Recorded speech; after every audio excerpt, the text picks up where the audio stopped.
standardized firewall. We have 2 units. We've added 3 web filters in here. We've got 2 maps, 1 archiver. You could, if you want, add in a link balancer, load balancer, as many as you want, actually. As many devices as you have, you can add in here. Also, your firewalls, you can see them in there as well. And so if you want to manage them independently, you could, or we could manage them actually as a group. So if we choose web filter 3, we're going to actually choose all 3 web filters simultaneously. We'll be able to do a health check on all your units. So we see that looks like web filter with 3600470 number has an issue with connectivity. So now we're already troubleshooting one of our web filters right to the file control. We also see that these 2 serial numbers have firmware that they're available to. So we check the firmware, see if we can update the firmware on those. All this data is across all 3 web filters. So the infection activity, block request logs, hourly web filter stats, daily web filter stats. This is very similar to the weather interface we're just looking at, but because we're in the file control, we can actually look at all the data. It looks like one of those down. That's why this yellow warning sign is up. So that's pretty much my demo today. And if you guys have any technical questions, feel free to email me directly or my team. My direct email is schase, that's S like Steve, chase like Bank, @barracuda.com. Or you can email our alias actually, which would be CS, like content security, so CS_sales @barracuda.com. And that'll get my entire team, and we can answer any questions you guys might have. If you want to call me direct, feel welcome to. I'm a content security specialist here. I would love to answer any questions you guys have offline at 408. Yeah, if you want, you can email this out too. 408-342-5521. And I'm here every one more day. Yep, and we'll facilitate that. I'll exactly be following up with you guys after this. So if you feel like you need to chat with Steven or we get back on the board for some custom demo, absolutely, that's how we'll do it. That's part of our value add. So I'm going to take back control here, and as we wait to see the final questions to come in. Thank you so much, Steven, for the fantastic demonstration. Really appreciate it. And all the attendees, thanks for taking the time. We know that an hour is a lot of time on your life. We appreciate you spending with us. So look for the rest to follow up with you guys. Let us know what else you'd like to see, what you like about this, what you'd like to see more of. With that, I'm going to be signing off. You guys have a great balance of your day and your week. Thank you.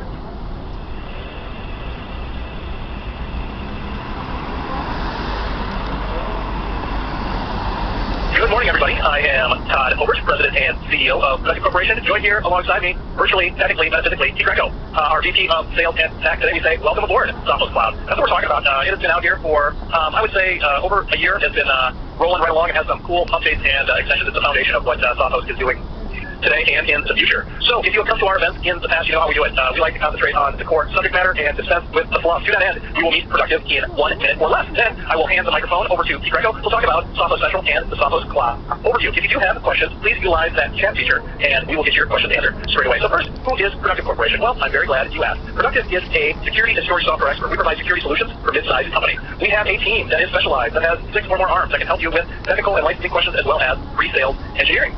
We also implement, test, and optimize the products that we sell. Everything from a security assessment on the front end to vulnerability assessment, penetration test. You can take that UTM or firewall and help you config and implement it quickly so that you are not down and that it's done correctly. We also produce a lot of third-party content like today's event. We produce webinars. We produce 2-minute text. We do knowledge series on the crypto thread. All of this is at productivecorp.com/content as well as our YouTube channel. The bottom line, we have the resources to help you. Whether it's implementation, assistance, licensing, or optimization services, we are here to help. Help at productivecorp.com. And that is who we are. And so as I talked about, one of the ways we add value are putting on these web events, talk about products in the space, how it's relevant to you, and what is going on with that. To that, we're going to be talking today about Sophos Cloud. The man with the plan is going to be talking about Sophos Cloud is T. Greco, our VP of Sales and Technology, who has been working with customers for the last 15 years on hundreds, if not probably thousands, of security-related projects. He's seen the good, the bad, the ugly. He has the Clint Eastwood of IT security. Let's hand the virtual microphone over to T. Greco. T. Thanks so much. Hello, everybody, and thanks for hopping on with us today. Appreciate your time. We'll make this informative and as quick as we can. So let's talk a little bit about some of the features that are included in Sophos Cloud. I'm not sure if I heard you correctly, Todd. I was trying to shut my office door. I think you said this has been out for a little over a year. Actually, this project's been out for over 2 years. So really battle tested, field tested. We are using this on a lot of machines internally. I'll show you kind of some of the stuff that we're doing with it and give everybody a real good look. Lots of different, yeah. So the original cloud product's been out for 2 years, but the centralized console, has that been out for 2 years too? Oh, no. Yeah, you're right there. The centralized console and bringing kind of some of this stuff together is definitely the newer piece for sure. When it originally came out, it was really Windows and then Windows and Mac and then iOS and Android for the support. There's been just tons of new features and new things added along the way. So and a lot more to go as well, which is pretty interesting. Right, so Android or Linux support and then virtual support is some of the newest stuff that's been added in there. So a lot of folks out there running Ubuntu or Red Hat or whatever, they're going to be able to protect those. And if you're not keeping up on the security news, lots of opportunities to get your Linux machine infected with malware or hacked. So putting protection on there is absolutely a requirement for sure. Let's hit the next one here, Todd. So in the Sophos Central, Sophos is basically bringing all of the components that they have into one console. That includes managing the endpoints, managing the servers, now bringing in your Wi-Fi, which previously was only able to be managed from the firewall console into the same console, and then bringing in the UTM or next-gen capabilities into this one login. Role-based provisioning, so if you've got folks that are only on the network side, you only want to touch on the firewall, you don't want to touch on the endpoint policies or vice versa, you have to post in one-button reports, but you don't want to do anything, you'll have all of those capabilities as well. And you'll be able to view all of the information that you need to see to make sure that your protection is running, see what kind of threats you're getting, figure out what end users are doing on the web protection, on the anti-spam, whatever, from one cloud-based console. And this is really where we're talking to tons and tons of folks who are loving the cloud-based products for ease of management, especially in the modern workforce where folks are working from home, they're out on the road, they're maybe sitting at a coffee shop or some other public spot, and they're wanting to work and access data and do the stuff that they traditionally could only do at the office. Now you're able to not just get those signature updates onto that machine, you're actually able to implement policy changes. You can do whitelisting. Maybe you're blocking a website that someone needs access to. They're out of the office. That web protection is following them. You're able to put in whitelist. You're able to get real-time reports on what folks are doing. So if you have someone out there trying to cause an incident, you don't have to wait to find out about it until they get back onto the network to get those reports, getting all that stuff in real time. So working out pretty slick, I think, and very easy to set up and get rolling. And we're going to take a look at that now. Yeah, absolutely. We will right now. What's that? I said you put it in writing. Now we have to take a look. Okay, we must. Absolutely. Okay, so let's get this rolling. So I'm using Chrome. Here you can take advantage of IE or Edge or Safari. Probably I don't actually have Safari installed, but Firefox is the other one that I've done use. They all work out pretty well. I take advantage of Password Manager for managing my passwords. That's what you see there. That's not related to Sophos at all. So I'll automatically plug in my password for me. If you're interested in password management, mention your productive rest, I'll follow up with you after the event. Once we get into the admin console here, we're starting off right at the dashboard. You can see I've got one medium alert. It's actually telling me that my machine was offline last week. This was actually while I was doing a rebuild thanks to a network guard glitch.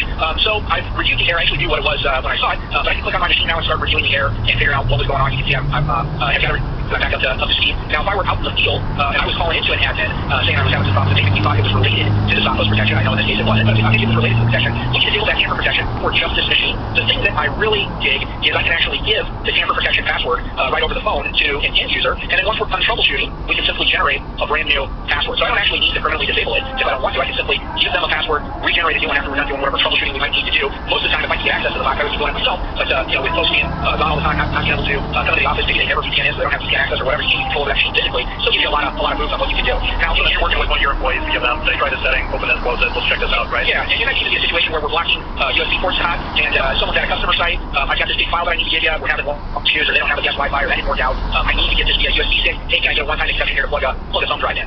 Right? We give them the tamper protection code. They're able to hit that, open it up, bring that thing back in. When that policy updates, it goes back into a lockdown mode, or I can push that lockout so that we're getting back to our compliant level, right? Or we can go in and make a policy change. If I was like, oh, wait a minute, I didn't whitelist your thumb drive, or that was an accident, or whatever, we can go in and make a policy change for the whole group, or I can just make an exception for this one machine, right? So whatever you need to do to make it work and keep it compliant with your policies, right? So you can see a lot of information about the machine. You can see who the last user is. That's me. Now I can click on myself and go and see all the crazy stuff that I have going on. One of the things that's interesting about the cloud product is the licensing is not device-based, it's user-based. So I'm using one license for all of my machines here. See, I got a couple issues going on. I de-installed the mobile agent on my iPad. I kind of wanted to fool around and see what went down there. Immediately removed all my Wi-Fi settings, which is how we configured. And you see I've got an alert here. This is actually my free doors. This is my new build, so I can actually delete this if I want to. And then this is my own 17-inch laptop that probably just has been on for too long. So if someone turns this on, I can push out this update and probably get it back to a green check here. Right, so now you can see all the information related to my user versus to the device. Now, because it's user-based, users can have more than one device. The policy follows the user. So if I go log on to Todd's machine or one of the marketing guys' machine or a finance guy or whatever, the policy that applies to me is now going to apply to that machine that I've logged on to. So again, for troubleshooting where it's pretty slick, is you go over someone saying, oh, it's the security. I know it's the security, which I found the bulk of the time it's not. Right? So you go over, you log on as you, and now those admin policies take effect. Or again, we can disable or do whatever we want to do from the agent. And now the admin policies take effect. We can say, oh, this app is still having an issue, or this thing is still running slow, or whatever. And now we're just proving that it's the endpoint. You can start figuring out what the real issue is. This is great also for shared machines, where maybe you've got a supervisor logging into a shared machine alongside their employees. They've got some additional privileges. Maybe they got a few other websites that are whitelisted or whatever it might be. Those policies are changing as those logons are changing. Now, 51 policy applies to everybody. That's not the case for most folks. So to get started, we want to get our users in there. So we'll take advantage of the AV Sync tool here. Let me just minimize this so this is a little easier to see. Right, so I have this installed on my personal workstation. It's ready to go. Check for updates as soon as it logs on. The program is up to date. I'm just going to preview and sync. This is going to go out to my Active Directory and it's going to pull any changes. So you can see I've got a couple things to add. I've got some users to modify. I've got a new group out there. Right now I can approve changes and continue. If I saw something that was not what I was expecting, I can reject the changes and stop. So it gives me a lot of capability to configure this. Pretty easy. You're just going to plug in all the information that you already have it now. And then we can schedule this to run. So our AD doesn't really change very much at all. So I pretty much just run it on demand. But we can schedule this to run periodically if we wanted to. And if you got a couple of different admins that are in charge of the console, each person could be running this on their local machine, or you can install it in a central location for the admin to access. So a lot of different ways you can handle that. Let's go back up to the dashboard. I was saving this error just for you all. I'm going to go ahead and check on that. Thank you. Install that. That's what I do. I'm going to go ahead and mark that as acknowledged because it really drives me crazy when I have alerts showing up. Right, so that clears out my information there. I've got some other summary information here that you can see. And I can click on some icons here. Let's see if I can actually click on it. And get some different kinds of information about the environment. Anything that I see over here, I can click on it and I can actually go straight into the reports, and I can start getting some information about what's going on. You see a lot of personal dating, a lot of times that's Facebook related. You can start drilling into that stuff to get more information about what's happening. Right, so a lot of good information there. As I go to my policies now, right, we can start looking at how we have this configured. So you can see I've created a couple of different groups here. And when we were originally beta testing this, we didn't have any available machines to test it on. So I threw out some of my own machines. Todd actually got it on a couple of his own machines. And now we're managing boxes that have never been on the domain or in the office or whatever, the same way that we're managing all of our domain-based machines. So let's drill into one of the policies. I'm just clicking on that and it pulls me right in. You can see the employees that I have added to that group. I can add more in here. You saw myself somewhere here, right? So I can get added in there. The policy is on. Obviously, we've got our base level threat protection. We can use the defaults. I might customize a little bit here. Just got some slide boxes that we can slide over, right?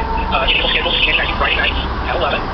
Scanning exclusions. I've got some TD stuff and registry stuff excluded here. That's typical Windows setting stuff. I can do global exclusions, but I push out to all of my groups or call in all of my groups. Or I can do individual scanning exclusions just for this group. So a lot of capability there to set that up. Further control. So what do I want to do with Bluetooth? What do I want to do? And look how much Bluetooth we have in the environment, right? So every time you walk around, I just have or just modern laptop, and I've got Bluetooth on. That is a hack. Right now, I'm just talking to one of our engineers who I'm finding, and he was saying he's not going to take a regular cell phone. He's not going to take anything that's got Bluetooth. He's going to buy a burner flip phone to have as a cell phone. He's just so worried about someone being able to get access to all the sensitive data, go through him back into the organization, right? And that's not realistic for most folks who are doing business travel or doing this kind of thing. Black Hat, though, you are inviting trouble if you go there. So you take some extra precautions, right? So here's how we get control of it here. Secure removable storage, read-only or block, and then we can do some whitelisting. So if we're using a Sophos encrypted thumb drive, or we're going to allow our employees to use a thumb drive as long as it's encrypted by us, right? You can start whitelisting those devices. So my device will plug into any machine, but nobody else will, right? A lot of different ways to do that and get that up. Right, here's where we're putting those exceptions. Application control. Very easy to get control. You can see how many applications we're blocking. It's really quite a large list here. As we scroll down and click on any of these, then you can see the items. Just click on these, add that to the block list, and I can also do new applications added by Sophos.